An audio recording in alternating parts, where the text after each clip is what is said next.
What challenges does the Russian system of arms exports face in modern conditions? And how do we counter them on the international stage? The challenges are the same as with the export of any of our other goods: energy resources and finished products. Sanctions and attempts to justify them by saying that it is necessary to punish Russia for its behavior in Ukraine. In reality, this is dishonest and non-competitive struggle. This is yet another example of how the West has admitted its absolute inability to reach agreements. In this case, its inability to uphold the rules of globalization that Western countries had defended for many decades: the free market, fair competition, the presumption of innocence, and much more. All of this went to dust as soon as the West realized it was losing the competition.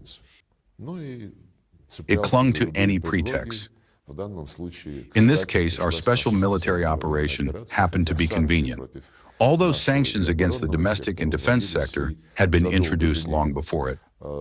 We know how to counter this because the overwhelming majority of non-Western countries do not want to resign themselves to dancing to this tune for the rest of their lives. Everyone wants to trade honestly, and those who sincerely want to make mutually beneficial deals will always find chains: financial, banking, and logistical, which is exactly what is happening now. Allow me a small remark. When we go to arms exhibitions, our cameraman has the words Voennaya Priyomka on his back. When we were, for example, in South Africa, we saw something we absolutely did not expect. A local resident walks by, unzips his jacket, and there is a St. George ribbon with a Z. This is the local elite, specifically South African. That is, the attitude toward Russia is much more open in these countries. In Brazil, it is the same. People would come up to us, and when they saw that we were Russian television, it even went as far as them saying, "Let us give you an interview." Russia has been exporting weapons for centuries. Already in the 20th and 21st centuries, Soviet, later Russian, weapon systems became a symbol of quality unattainable for competitors. Some of them have even been reflected in the heraldry of many countries.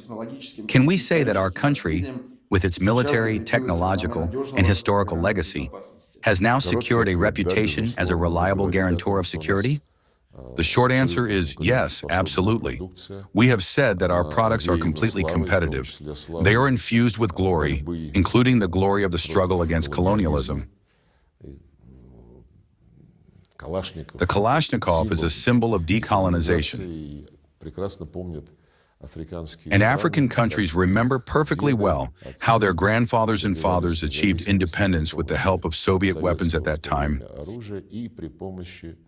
and with the help of our advisors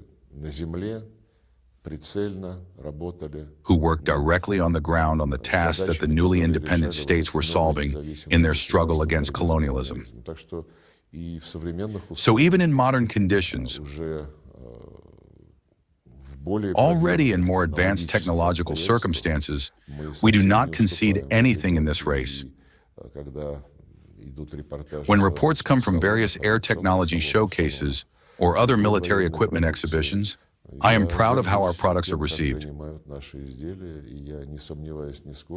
I have no doubt whatsoever that this is part of Russia's authority on the international stage, part of the material foundation of Russian foreign policy.